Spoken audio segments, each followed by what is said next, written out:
Welcome to the Dream, Plan, Start, Grow podcast hosted by Allison Turner. In each episode, we interview real, everyday entrepreneurs to learn how they got their start, what challenges they faced and overcame when starting the business, and what successes each has had.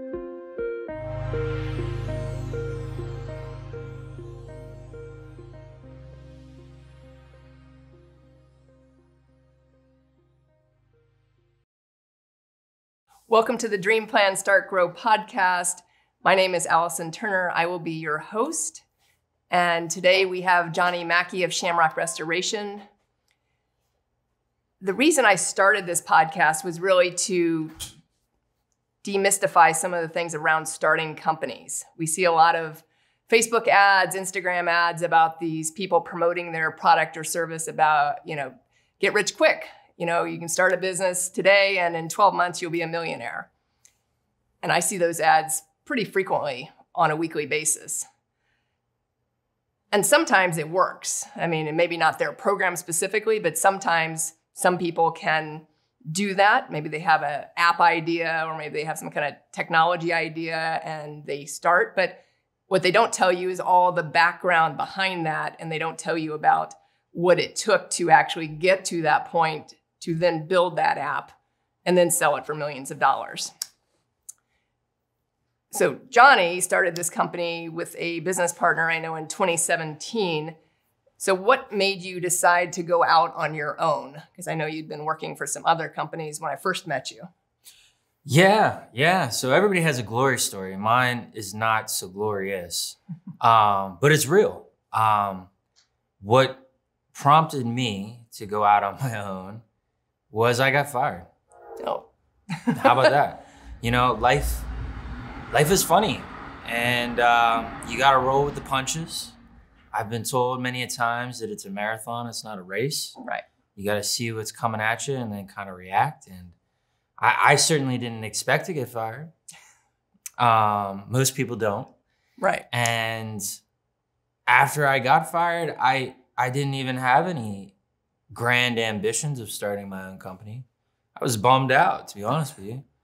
But what ended up happening was I had a couple, actually it was two friends of mine, and they had started their own company as I sat at home in my wallows. And then a hurricane came through and they called me and they said, "Johnny, we need help. We need your help, man." And I thought to myself, at that stage, I had been in the business world for a little while. I'd had a bunch of different roles at a bunch of different companies. And I thought, if I'm going to go back into this, I'm going to get some equity. Right. That's what I'm going to do, because I think I know how I would want to run a company. Mm-hmm. And I have run companies for people in the past, but I didn't have the protection of the equity. And, right. You don't learn that when you talk to people or you go to business school. No. At least I didn't. Nope. And so, everything that happens to you in life kind of teaches you a lesson. At least you would hope, right? And so the lesson of being fired was the importance of having equity if you're going to be in a certain role. And that's the true story behind my entrepreneurship. So maybe not what you were expecting, but hey, man. I don't remember that part of the story, but... Yeah, you don't go off advertising it too much. I got fired, so I started a company. Yeah, man. I got fired. And, if it wasn't for that hurricane, I probably would not have... it wouldn't have happened. So two massive storms, be it different varieties of them, pushed me into becoming an entrepreneur. Okay.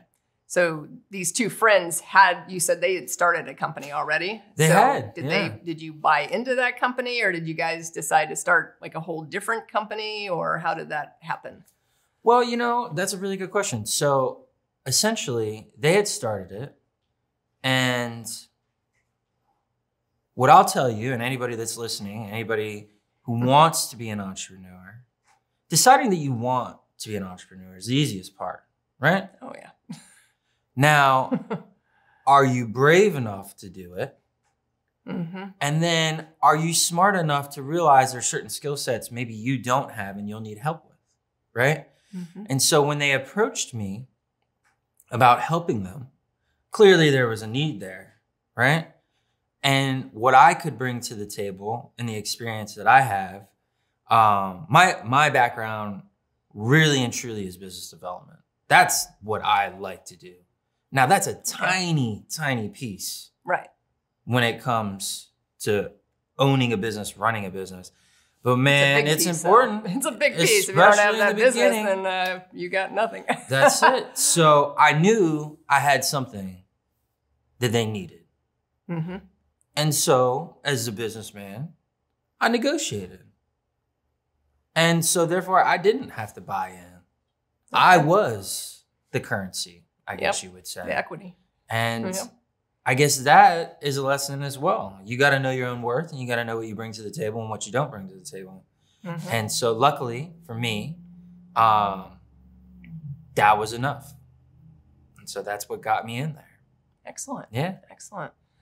So 2 things I want to touch on. First, you just said you have to know your own worth. Mm-hmm. And I think that's a key piece. Because if you don't know your own worth, it's very hard to maintain a company because there's so much noise around you. There's so much, especially if you start without business partners. Maybe you start something on your own and you have all these little voices in your head from whatever, past situations, parents, whoever, friends, of like, oh, maybe you shouldn't do this. Maybe you shouldn't do this. And that fear, like you just said something about fear, you have to be able to push through that. But really that comes down to you have to know your worth and what you value yourself as, so you can kind of push through those fears. So what had you done in your life, or has that skill always been with you, or is that through like I know you play soccer, like where did you develop that kind of confidence? And well, it comes with time. It sounds cheesy, but it's the God's honest truth. I'm lucky. My parents, when I was growing up, they told me I could do anything. Excellent. And I believe them. Uh-huh. I believe them. But life told me otherwise, right? Yep. And so I would, you put me in a time capsule and I go back 20 years and you meet me and you say, what are you going to do? I'm going to be a professional soccer player. There's no doubt in my mind. Yeah. I was 100% sure that I was going to be able to do it. And, not for nothing, I probably had a slim chance. Uh-huh. But there's a difference in being able and then actually doing. Yep. And when I was younger and that was my dream, I wasn't mentally strong enough, right? And that bummed me out for years. But then, as far as self-confidence goes, you have to know what you're good at, mm-hmm. but you have to realize what you're not good at too. And be loyal to yourself to try to become better in those areas, right? And so I guess the confidence in the belief in myself has grown within knowing the disappointment of failure and not wanting that again.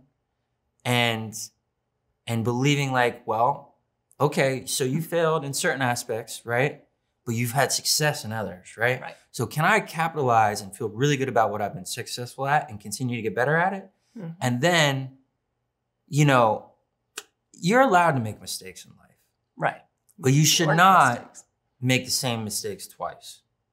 And so where I have had previous failures, if you can recognize what those were and not do them again, that helps with the self-confidence thing. So I think that's a valuable piece of being aware of, when you do have that failure in your life, learning from it. Because, even though you may have that failure, it's always how we learn from those failures and the education piece that goes in there. But a lot of people that I've seen, and I've done it in my life in earlier years, don't recognize, maybe it's not a positive at the time, but don't recognize the lesson that they can take out of it to actually grow and personally develop a little bit more. But that sounds like it's always kind of been instilled in you to recognize, okay, this didn't happen the way I wanted it to happen, but I can take this piece and grow with this. Yeah, it has. It honestly has. I mean, look, nobody's perfect. No. God, nothing makes you realize that more than running your own business. Everybody makes mistakes, right? But you have to realize that you just can't continue down that road. And you can't just forgive yourself and be like, oh, well, that's okay. Oh, it was a hard day. It's hard to run your own business. Right. No, man. There's no time for that. No. There's no time for that. Nobody's going to save you. No. So, okay. Pick yourself up, brush yourself off. And you mentioned the sports background. It's like nobody goes undefeated, right? Those that do. Very rare. they're put in the lights. We know them forever, right? We know this because it never happens, right? If you can't learn to lose, you'll never learn to win. So I like that. Can't learn to lose, you'll never learn to win. That's a good lesson. So the other thing you said at the very beginning was you started the company with 2 other business partners. Mm-hmm. I believe currently you have 1 other business partner that owns Shamrock Restoration. And we don't need all the details of what happened, but what made, because I think it's important, because in business, sometimes all the partners aren't meant to be in that business for whatever reason. It could be a personality thing, it could be a skill set, it could be anything that happens. But what made, I guess, this partner realize, or you guys, the 3 of you realize, like, oh, maybe we should go on, and I believe he's doing a different business altogether. So yeah, so in my circumstance, it all fell together pretty smoothly. The partner that we ended up buying out, there was a willingness there. So, that's lucky, right? Yeah. But really it's a combination of things, okay?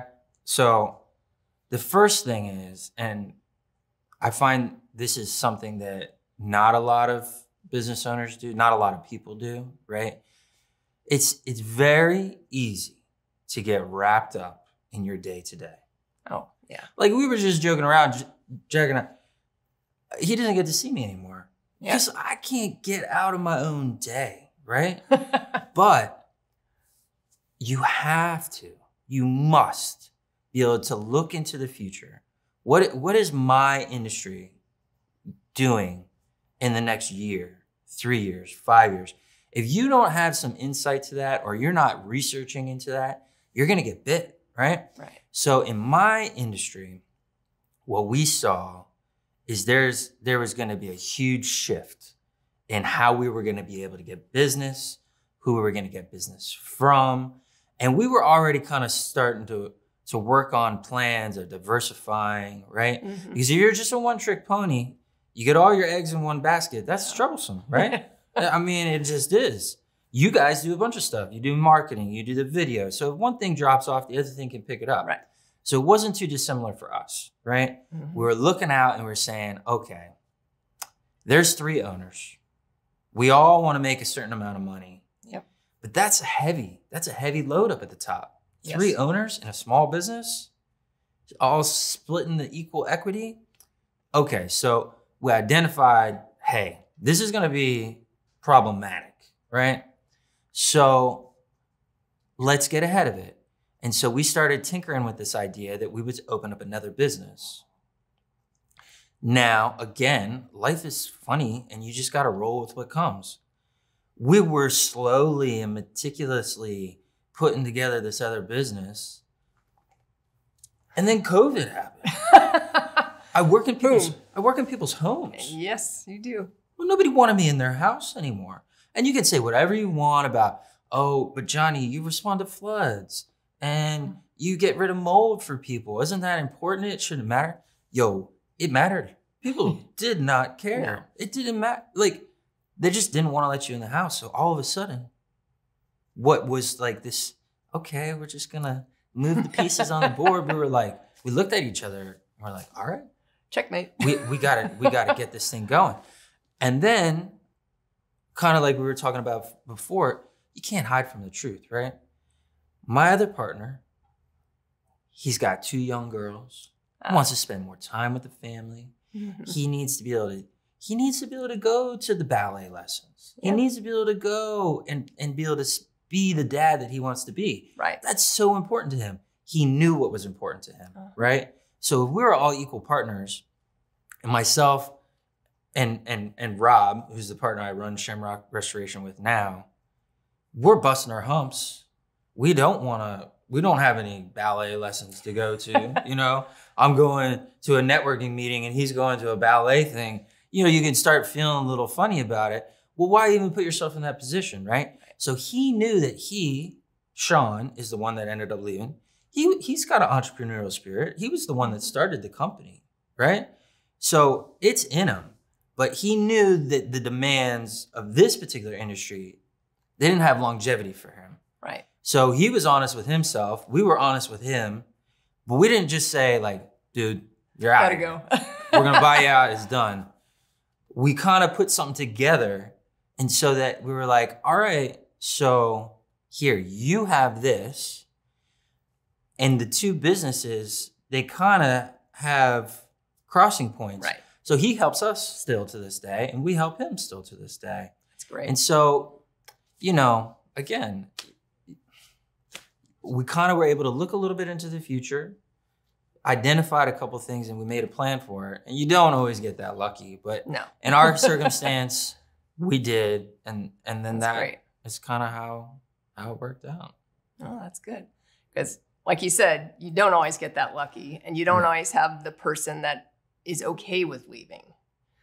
Sean clearly knew exactly what he wanted as far as time with his kids and didn't want the demands of the schedule that Shamrock required. So he knew exactly kind of where he wanted to go. And you guys were able to kind of, the three of you collaborate and make that happen to a great solution, it sounds like, for him.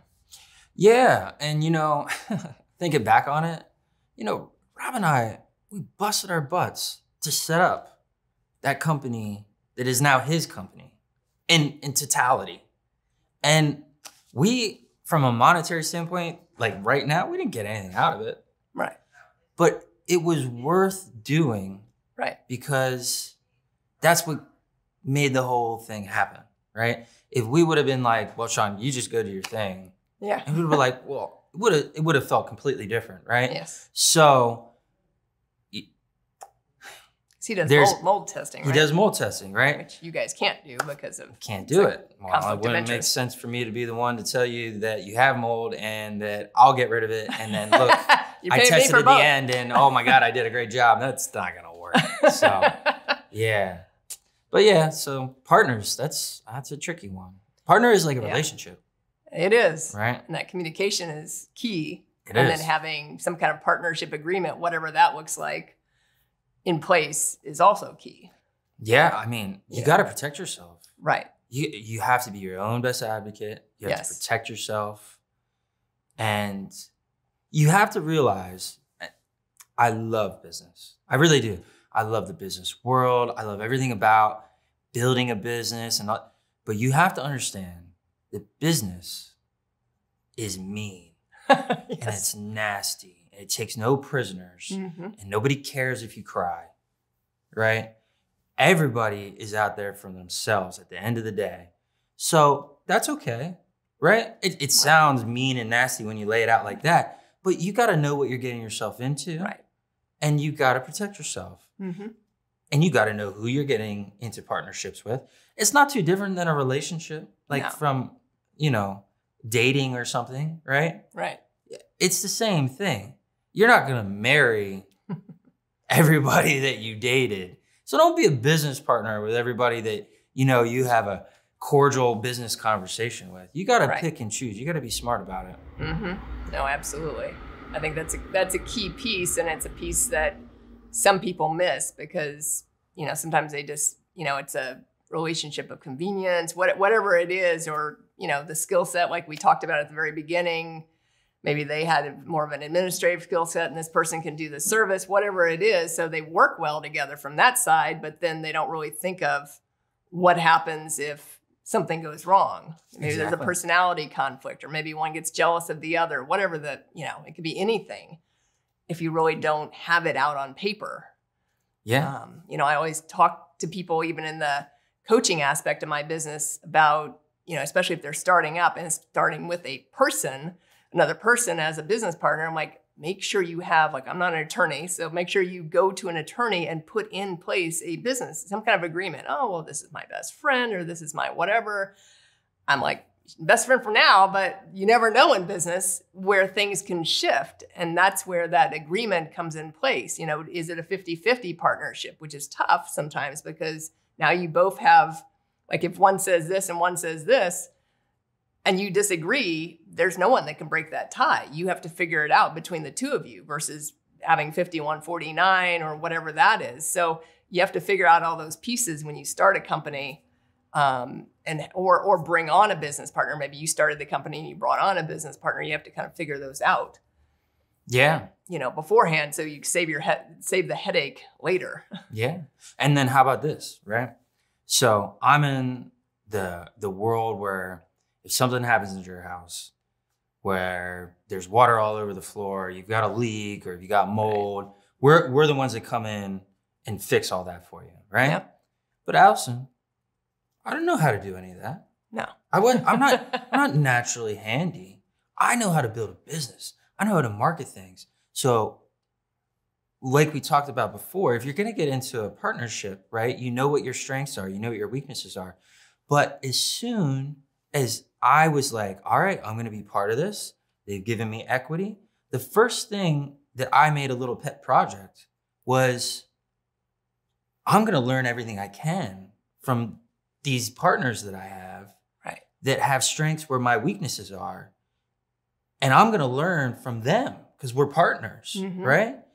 And so as the years went on and I started making it kind of a pet project to start picking up my own licensure and my own certifications and learning how to do all that stuff, well, then I'm not vulnerable anymore either. Right. A lot of people, when they get into these things, they go, well, look, Allison, you're amazing at marketing. I'm not even going to look at it. I'm not even going to bother with it. So many people, especially with numbers, oh my God, there's like an aversion. There's so many business owners, they don't want to look at their numbers. The numbers are the most important thing in the world. Tell you how you're doing. If you're not looking at the numbers, you don't know anything about your business, right? Yep. But people would rather farm that out, or they just leave that to one partner. How dare you? How dare you? You've got to, it's okay if you're not good at it. It's okay if you've never had any experience. Right. But don't let that be just where it stays.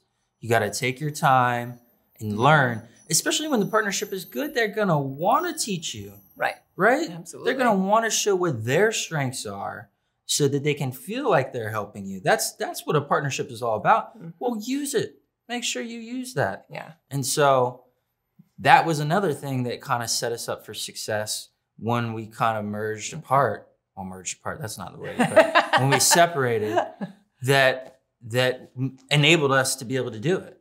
So, yeah. Yeah, and I think that's key. And even if you farm out an aspect like bookkeeping, like it's okay, because ultimately that's what you want to do, is find the trusted people outside of your specific company that can do the tasks that maybe you don't have time to do.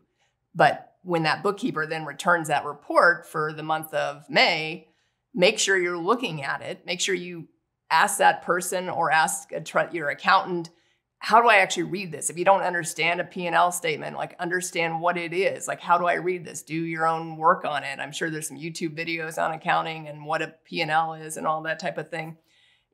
Make sure you understand what is happening in your own company, because while it may be good, make sure you catch any errors, because that's the other thing. I mean, bookkeepers, accountants, they can all make errors too. I mean, they're not infallible. They're hopefully not intentionally making any errors, but things happen. Maybe they keyed a number in wrong and you're like, wait a minute, this report doesn't look right. So be your own forensic accountant, like know what the numbers should look like. And then if some number sticks out at you as either too low, too high, whatever it is, go do your own due diligence and don't just trust the other professional. Yeah, I completely agree with that. I mean, one of the hardest things as a small business owner that I think, from talking to other small business owners, is it's hard to give things up, right? No. It's hard to hire somebody to do something for you, right? But at the same time, it's impossible to grow your business unless you allow that to happen, right?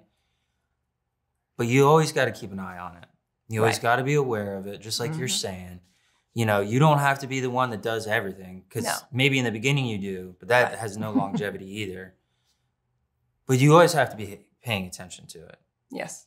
So I couldn't agree more in regards to what you just said. Yeah. So changing questions for a minute. I know you are married. I am. To Jamie, and Jamie was the first guest on this. So how does family impact? And I know you don't have any kids yet, but how does family and the support of her like impact your business? Well, for me, family is the most important thing in the world, right? That's your support structure. That's your comfort zone. And if you don't have the support of your family, it makes it very difficult to do it. Right. Because as an entrepreneur, I mean, you put countless hours and hours. I mean, your company, in a way, is a part of your family. Right. Whether you like it or not. Exactly. Now, whatever role you want to give it, maybe it's like your child or what, it's there. Yep. It's there. And if everybody is not supportive of everybody, then it's not going to work. So I'm very lucky because she does support me, and she does understand the crazy hours and the need to answer the phone, and she gets that. Now, that's not like a snap of the fingers kind of thing. No. And sometimes you have to make sacrifices, just like you make sacrifices for your business. You have to make sacrifices for your relationship, right? So there are things and times that you've got to put it off to the side, the business, and you got to focus on your family. Without that balance, life needs balance, right? It just does. And it's hard though in business. A lot of times. I mean, I've heard countless entrepreneurs, and I listen to podcasts and different things, and say, you know, some are very pro balance and figuring out what that balance is, and some like, it's never going to be in balance, because ultimately, you know, at some point, the businesses are going to require more. So you're going to be putting more hours in over here. And so it's really about the quality of hours you're spending with that loved one, as opposed to maybe the quantity of hours. You know, and sometimes it may be flipped the other way. Maybe you have a new baby and maybe you're putting more hours in with the family now for the next, you know, few weeks, and then trying, you know, so it's never, I find personally that I don't ever see it in like a perfect balance of like, you know, if you look at time, if we talk about a time balance of, okay, I'm going to work for 8 hours and then I'm going to sleep for 8 hours and then I'm going to do this, you know, I'm going to spend time with my family for 8 hours. Like that doesn't, like it never works that way. No, there's no way. There's no way. But this is what I would say. You have to be able to have a conversation. Right. Right. For Jamie, I'll just speak for her. She just wants to be in the loop. Yeah. She'll pretty much support me for whatever I do if she's in the loop. So she has buy-in. Because she wants to feel part of it too. Yes. Right? She's not clocking in and clocking out over at the company, but she knows what's going on. And because she knows, like you said, she feels like she's part of it. Yes. Right? And then it helps her understand. Does she like it all the time? No, Allison, she does not like it. No. But she knows what's going on. She knows what the end game is, right? And it's the same thing with the business partners, right? If somebody is gonna want to have a family or something, right? Okay, I don't need to know the nitty-gritty details, right? But there should be a plan in place. There should to not like address things with those that are so close to you that you rely on for so many other things is unfair, right? So, you know, that's what I'm talking about, I guess, with the balance thing. You gotta be brave, and you gotta kind of talk about things that maybe you're not always gonna want to talk about. Right. Bring people in the hard subjects. Yeah. Talk about those hard subjects. Now, going back to the beginning of the pandemic, you just mentioned, you know, when the pandemic hit, no one wanted your company in their house. I mean, I just remember, I remember my own fears of like, I think I was getting ready to do some work, and I'm like, yeah, we can hold off for a little while because you guys don't need to be in the house, especially if I didn't know somebody. You know, maybe I knew the owner of the company, but it wasn't the owner of the company doing the work. It was these other people that I didn't know where they'd been. And I know at the same time, Jamie had mentioned in her podcast that she was laid off because she was in the event planning industry. And obviously that went stone cold at the time. So was there any stress during that time between the two of you, or how did you tackle that from a family and a business perspective? Wow. Well, I think for anybody, that time was new. That was a new thing that we all had to figure out. I mean, we shut the company down for 2 weeks. Wow. And Rob and I just handled everything. We just sent everybody else home. Because I didn't even know what I was supposed to do with my employees. They didn't teach me at West Virginia Business School what to do when there's a global pandemic. That one brought up? Come on. No, that wasn't a topic that we discussed. And then, yeah, man, her whole world got shut down because she was in events. Right. I mean, no, that wasn't happening. So was there stress? Yeah, there was stress, Allison. Yes, there was stress. And it was hard to navigate, right? But that is where I was lucky because I did have partners and we could all brainstorm. And we brainstormed together, and I was able to talk to Jamie, and we brainstormed what we were going to do as a little family unit. And for me, I like making long-term plans. Like, I like to look out and decide what we're going to be doing a year, 2-3 years down the road, right? The day-to-day planning, I hate that. Oh my God. Whether it's relationship-wise or business-wise, I don't like the day-to-day stuff as much. So when the pandemic hit and all of a sudden all of our long-term plans were like put on ice and it was like figure it out, yeah, that was crazy stressful. But you know what?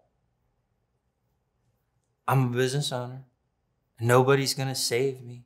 So we just had to figure it out. And if that becomes your attitude and you're like, well, I have no choice. I have to figure it out. Well, then, you step up to the plate. You do. Yeah.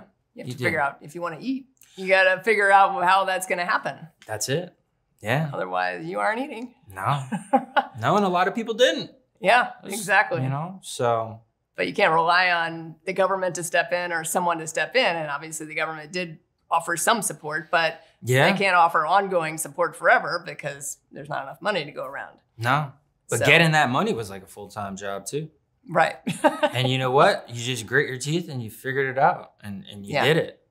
Man, I guess we'll all look back at that time when it's a little less present. Yeah. And I'm sure we'll all reflect on how crazy it really and truly was. Tell the stories to the next generations. Like, well, back in our day, they're like, well, there's not gonna be another global pandemic tomorrow. But you know what it else taught me? You better have a nest egg. Right. You better not over leverage yourself. You better really know how you're gonna get your business in and the money in and what your payables are. You gotta own that, because those that maybe were loosey-goosey with their finances, maybe they didn't get bit by the COVID right away. Right. But I think when you started seeing people fall off, at least in my industry, it happened maybe like a year and a half after the pandemic hit. Yeah. Because it just took that long for it all to fall apart. Right. Yeah.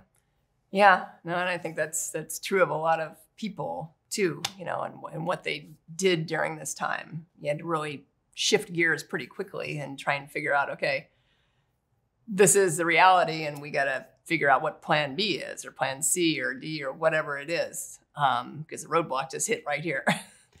Yeah. Yeah. And no one, I think, envisioned it happening for 2 years at all. And while it's not nearly where it was at the beginning, still, Yeah.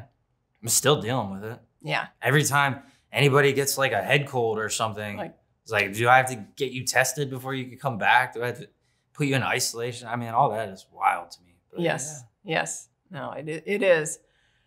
Now, you mentioned a minute ago that you love the vision process of looking at like a year out, 2 years out, 3 years out.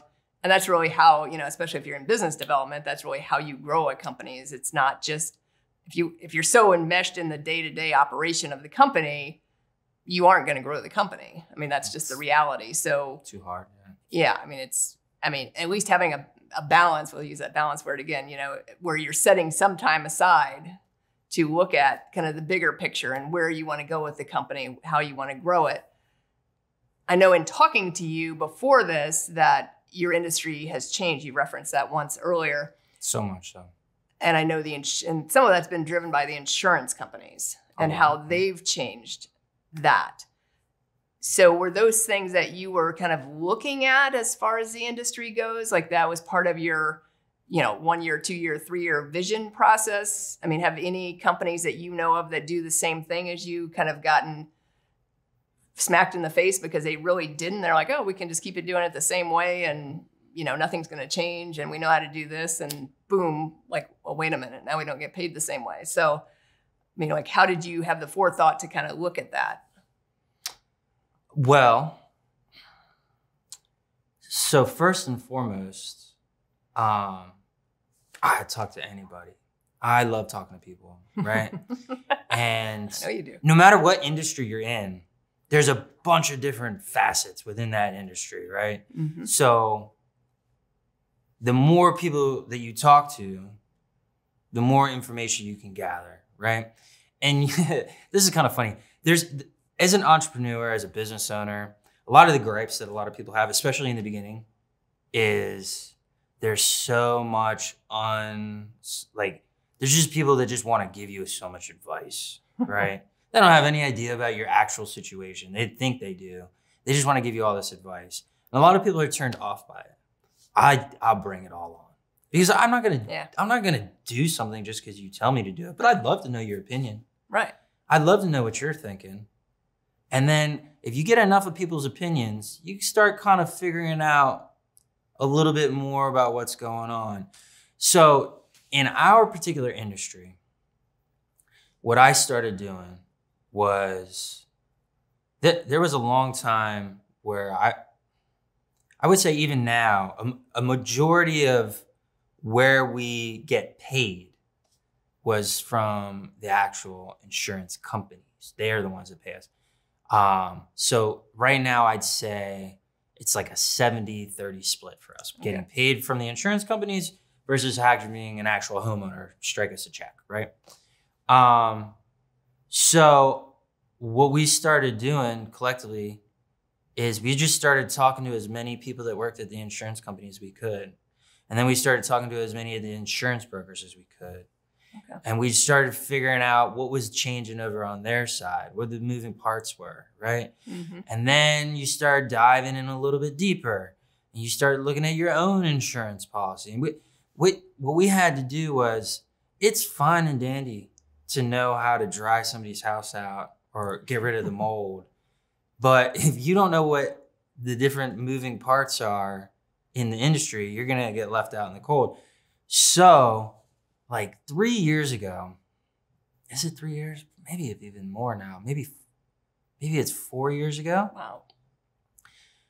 I started looking and I started seeing that a lot of these insurance companies were flirting with the idea of doing vendor programs. Mm-hmm. Okay. And there's one particular insurance company in the state of Florida called Citizens. They're ran by the state. And so because they're ran by the state, and this is just my opinion, this is me looking into it. Yeah. Because they're ran by the state, they get to try some things out. You know what I mean? They're protected a little bit, right? And so I saw that they were going to the vendor program. And then they'd stayed with the vendor program. And then I started seeing that other insurance companies were like, this vendor program thing is a good idea. And then, Allison, I saw in an insurance policy, and it said, you use our people, right? There's no cap. Whatever the damages are, we'll pay them out to your policy limits if need be. But if you choose to use who you want, well, then it's capped at $10,000. And I said to myself, whoa, this is the first time I had seen it. But I was like, oh, this is new. This could be trouble. So immediately I decided I'm gonna start looking into the vendor program, because you're not gonna, I gotta know what's happening here. I'm not gonna get caught off guard. And just to get on the vendor program, it took almost a full year, right? That's just Citizens? That was just to get in the door with a company called Contractor Connection. Because what I found when I did the research, okay, so you start thinking about business. Everybody is a business. Even an insurance company is a business, right? Mm-hmm. So when the pandemic hit, what was one of the first things I had to do? I had to learn what my costs were. I had to cut costs here, cut costs there. We had 3 partners. We had to move one partner off to a different company because we were too heavy, right? Yep. So you start looking at newspaper articles. You start looking at the news. You start looking at these insurance policies. And what you see is, just like everybody, the insurance companies got to become more profitable. There's a demand, especially with publicly traded companies, that you have to be more profitable every single year. So there's only so many ways to do that, right? You can bring in more business, or you can cut costs. Usually you do a combination of both. Right. What we started seeing and realizing was, oh my God, you know what the insurance companies are doing? They're downsizing their claims department. That is the biggest cost burden to them as a company. And how are they going to do it? Oh, they're doing it with the vendor program. Because if they can send out vendors that they trust, then the looking at what the vendors and the contractors do isn't as taxing. And if the vendors have to use the insurance company's price list, well, then there's less time that needs to go into the reviewing of the bills, because it just is what it is. And so then we started seeing, oh my God, you know what's happening? There's these 2-3 companies that have gone to the insurance companies and they said, you know what? We'll control the whole vendor thing for you. You don't even have to worry about it. We'll watch them, we'll grade them. And I thought to myself as a business owner, oh, this is gonna catch fire. This is too appealing of an idea for a board of an insurance company not to want to do it. It's a perfect solution to the pain points they have. Right. Pain points. I love pain points. If you know what the pain points are of the people around you, whether it's your customers or the vendors, it can give you so much insight. And so that's what we saw. And as a company, we had a little powwow of the top people. I said, look, I'm going to put a ton of time into getting us on these vendor programs. And our peers ate us alive. They were like, oh, you're so dumb. Why would you do that? You're going to be a slave to the insurance carrier. You're joining the wrong team. You're not going to be able to take care of the homeowners the way you're supposed to. Baloney. It's baloney. And we got on the vendor program. And at first, it wasn't that great. And everything that everybody was saying was true. It sucked. I felt like I was handcuffed on certain things. And I felt like I wasn't making the money on jobs that I was making. We probably took about a 20% hit on every single job, from getting it from the insurance company versus getting it kind of out on your own in the open market, let's say, okay? But I started figuring out the system, right? Everything is scary when it's new to you, but you can't be intimidated about that. You got to figure it out. So we started figuring it out. And we started figuring out first how we could take care of the customers the way that we knew we were supposed to, right? Because actually, the insurance company, you say whatever you want. Every situation's different.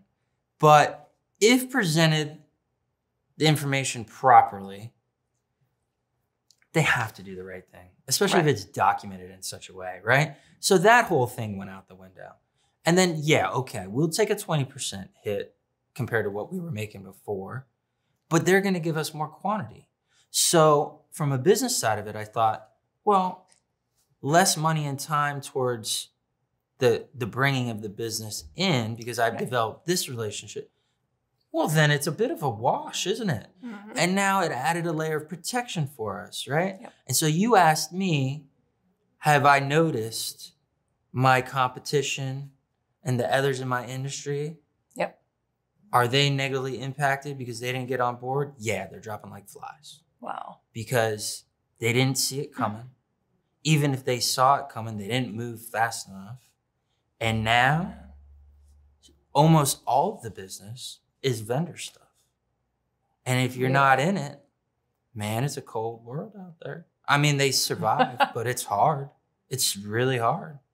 It changed the game completely. So interesting. Yeah. So the moral of the story is like, keep looking at the big picture and know all the players, because it's, you know, your players may not just be your company and the customer. You know, in your case, it's your company, the customer, the insurance companies. I don't know who else plays into that, but I mean, yeah. I remember I was under People's Trust Insurance, I don't know how many years ago, and they had that program, and they still do. Yeah, and I had gone there really because their insurance was cheaper. I think I was finally able to come off of Citizens, because at that point you didn't really want Citizens if you didn't have to have it, but it was after the hurricanes in 04, 05, and I was east of a certain place, and so I was more vulnerable. So I was kind of forced onto Citizens because that's the only company that would actually service me. So I went to People's Trust once they started opening it up a little bit, when they hadn't had some hurricanes for a few years. And it wasn't, I don't even think I had the hurricane under them, because I was like, how's this vendor thing going to work with like hurricanes? Because like if a hurricane hits, there's no way in heck, like you want, you know, if you need a tarp on your roof, you want to just put the tarp on your roof, and you want someone to be able to cover that eventually. So yeah, I remember that was my first introduction to that. I mean, I'm no longer with them, but you know, I was like, and luckily I never, knock on wood, didn't have any issues at that point where I needed to file a claim to see how that worked. But it sounds like it's a change not only for you and your company, but it's a change for the customers too, because they got to be able to, you know, if I have an insurance policy, if I don't read the fine print in my insurance policy, which many people don't, they're just like, oh, I'm insured. Here's my caps and I'm good to go. And they don't read like all the little print that's like, and it's, you have to have this vendor and this and most people get insurance just to satisfy their mortgage, right? Right. So, but you know what? We could get into the granulars about my industry. The reality is this: I've been in a bunch of different industries. They're all changing, right? What your industry is right now, in 5 years, it's not going to be that, right? I mean, you're in marketing. Yeah. Oh my God. How much has marketing changed? It's changed a lot. And now you're looking at the Oculus and the virtual reality world and how that's going to impact marketing, because it is going to impact marketing. It is already impacting marketing. 100%, right?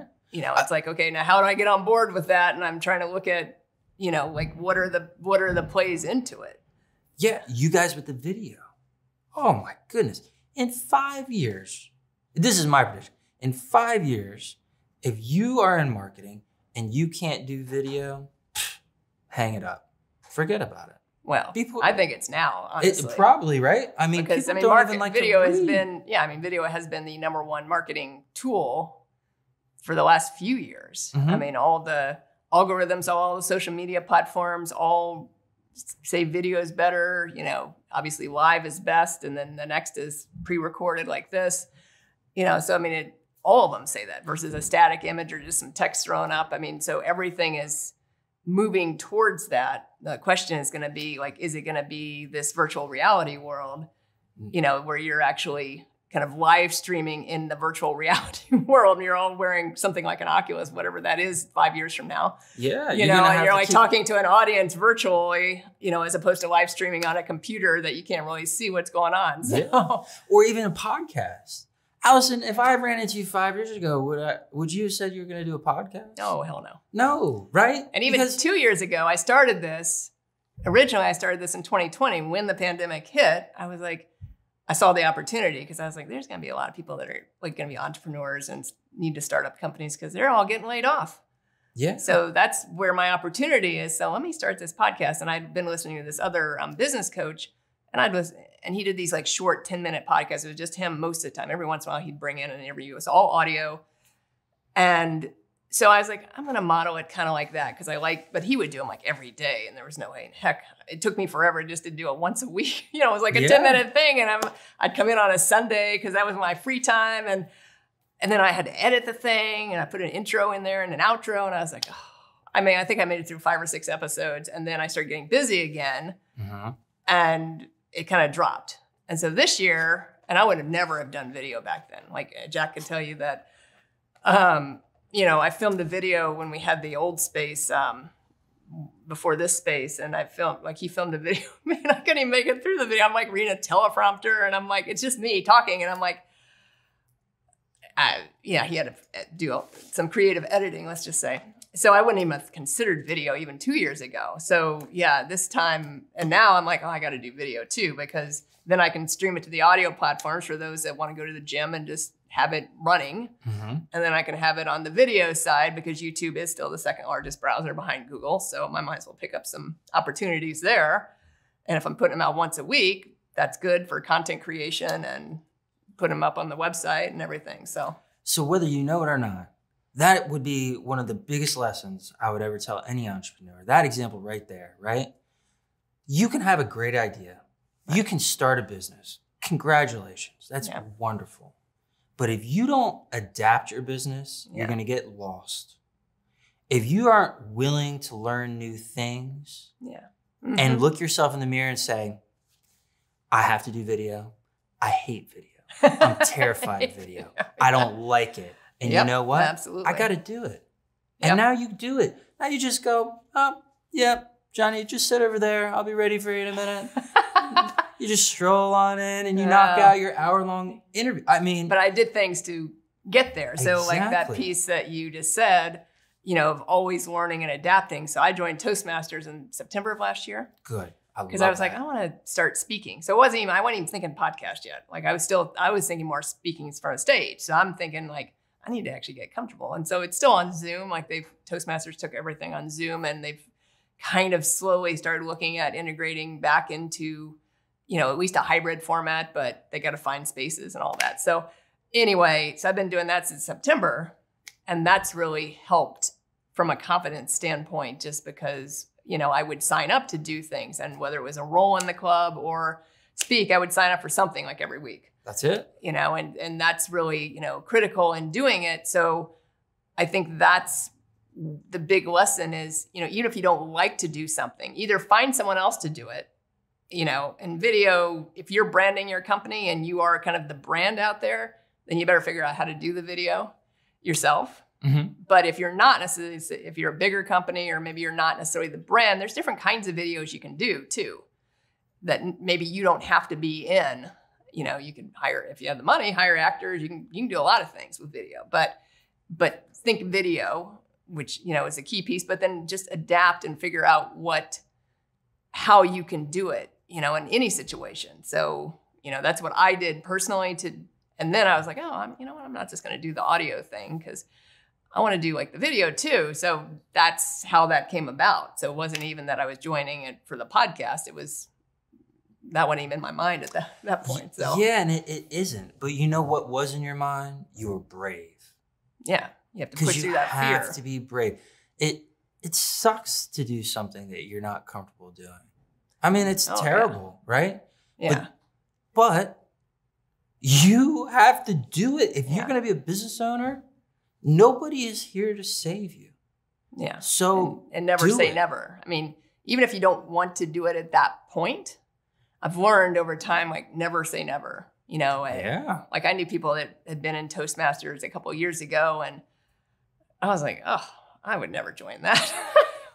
There I was last year, and I'm like fourth quarter, and I'm like joining Toastmasters. I'm like, okay, never say never. Yeah. And you have to, like you said, really it's being an entrepreneur means you always have to be growing.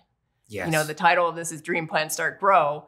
And it doesn't always come in that order. I find that sometimes if you really work on yourself and the growth aspect, that then sparks the next dream, or maybe you skip the dream part and you're just like, you come up with an idea one day, you just start, and so like that's, it doesn't have to be dream plan, start, grow in that order, but know that I have found those 4 steps in whether you own a business or you don't own a business and it's just your personal life, those steps are integrated into it in all ways. Because otherwise, if you're not growing personally or professionally or however, then you're pretty much static and you're probably just slowly dying, which is, a sad state. But unfortunately, you meet those people that just aren't happy with anything. They don't, they go to work, they clock in, they clock out. They go to work simply to bring home a check because they have to in order to pay some bills.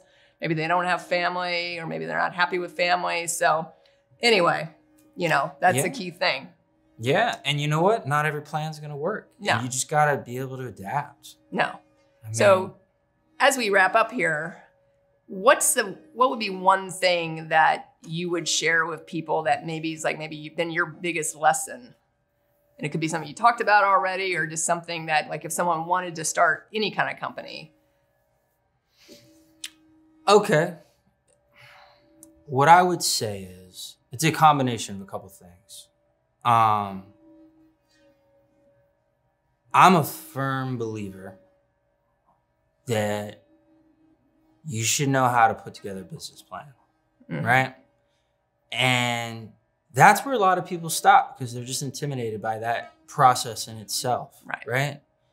But what a lot of people don't realize is there are so many resources that are out there for free.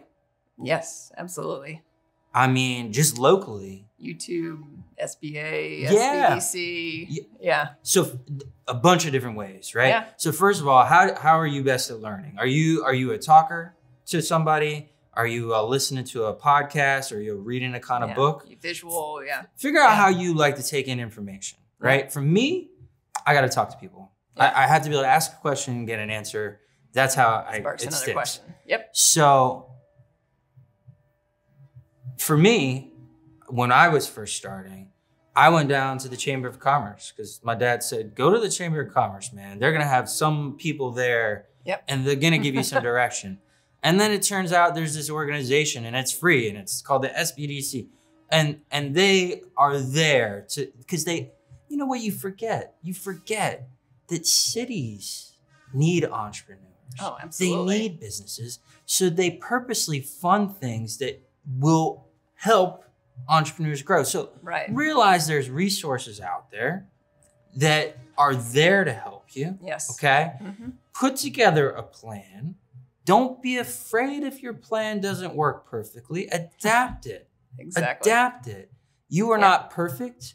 You might think that you're going to have the best business in the world, but you got to be able to be fluid and change things, right? Yes. Not everything's going to work. And the last thing I would say is you have to be brave. I think that being an entrepreneur is probably what it was like to be an explorer hundreds of years ago, okay? You are the Viking that got on the ship, didn't know where you were going. Right. But you knew when you got there, you were going to take over. Yes. Or you're the pilgrim that was like, yo, there's no food here. Anything is better than this. I'm going to go make it on my own, right? There's not a whole lot of the world left to explore. So those kinds of people kind of they don't get to do those things anymore. Right. Maybe we'll get to space travel. Right. That would be cool, right? Yeah. I'm all aboard on that. Yes. But as an entrepreneur, you are forging your own path. Mm-hmm. So be brave about it and be ready. And lastly, whether it's right or wrong, you better be confident. Because if you don't believe in yourself, nobody else is going to. Yeah. And people can smell it on you if you don't. Yeah. So, and how do you believe in yourself? You got to figure out what makes you tick, right? But a lot of it is learn your craft and be confident in what you are providing, whoever your customer is. No, I think that's great advice for sure. And that brave and confidence piece. And if you don't have that, work on it. Just keep remembering what we've said earlier, adapt, learn, figure that out. Because that you can develop that, but you have to be intentional about developing that. So if anyone had any questions either on your industry or in something you said today, is it the social media or your website? What's the best way to reach out? Well, honestly, you could always reach out to me on social media. I'm not not the best about the social media. If you were to see my social media page, you would realize that immediately. But I'm old school. You can find me at a lot of networking events. Just come up and say hello. You can call me. My number is out there in the ethers. 703-346-6575. I take calls. I don't shy away from that. But yeah, this has been fun. Yeah, it's been a lot of fun. I appreciate you joining us today. So thank you everyone for joining the Dream Plan Start Grow podcast. I think I got a lot of pieces out of this too. I didn't know exactly what you would say, and each podcast kind of develops based on an opening question, and we kind of go from there. So I never have it scripted out or anything like that. If you want to reach out to me or learn more about this Dream Plan Start Grow concept or look at some of the other podcasts, you can go to dreamplanstartgrow.com. The email is success@dreamplanstartgrow.com. I do host a weekly mastermind on Clubhouse. Currently it's Thursdays at 1 p.m. Eastern, but check the website for any updates to that if you're listening to this later, because sometimes our times update. So, but you can definitely reach out to, check that out as well. It's we just throw out a different question each week. People are welcome to come up on the stage and contribute or maybe ask some questions. And, sometimes it's a couple of us and sometimes it's 8 or 10 of us. And hopefully we'll grow to bigger. So please reach out that way. And thank you again for joining us again, Johnny. Johnny Mackey, Shamrock Restoration. Any kind of water damage or mold, we're here for you. Thank you, Allison. Thank you. Over there. Thanks for tuning in to the Dream Plan Start Grow podcast with Allison Turner. If you like what you heard, make sure to subscribe and leave a review. Join the Dream Plan Start Grow community by following us on Facebook or Instagram @Dream Plan Start Grow. See you in the next episode.